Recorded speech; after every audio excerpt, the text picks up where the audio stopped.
This seller didn't want to deal with squatters, so he put the condemned sign on the house to keep squatters from wanting to break in. Pretty smart. My buddy, you want to know how he gets rid of squatters? He'll put a hazmat suit on and go to the door, knock on the door, and he'll say, "Hey guys, I don't know if you know this, but this unit is actually infested with flesh-eating bacteria, and you may perish if you stay in this unit." They get the out.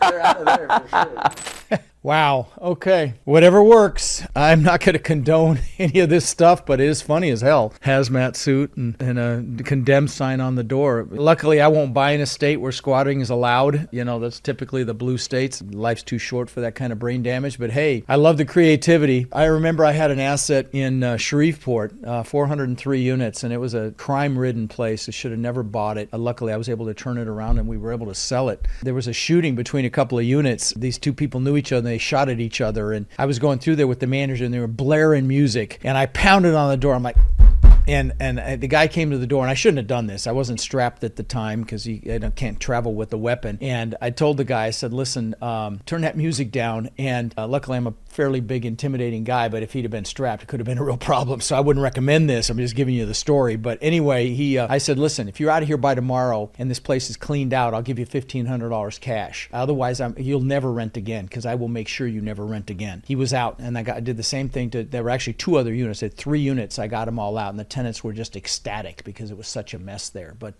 this is unusual. I don't want you to think this is normal, that you have to deal with this. Now, cash for keys is a great strategy. Instead of evicting them, maybe give them a little money, help them out if they're struggling to get them out quicker, because it's a win-win. But you got to check your local housing laws, make sure you can do it. This is the kind of stuff we talk about at my boot camps and teach you how to buy apartment complexes and do things the right way legally. I wouldn't do what I just said. I was just giving you a funny story. But if you're interested in this business, I have a boot camp every couple of months. If you put boot camp in the comments, at my virtual events that I have, I don't sell anything. It's 2 days of training, nothing being sold, and you can come for the price of a freaking lunch. So if you're interested at all in this business, and now's a great time to get into this business because a lot of deals in trouble, put boot camp in the comments. I promise you'll be glad you came. See you soon.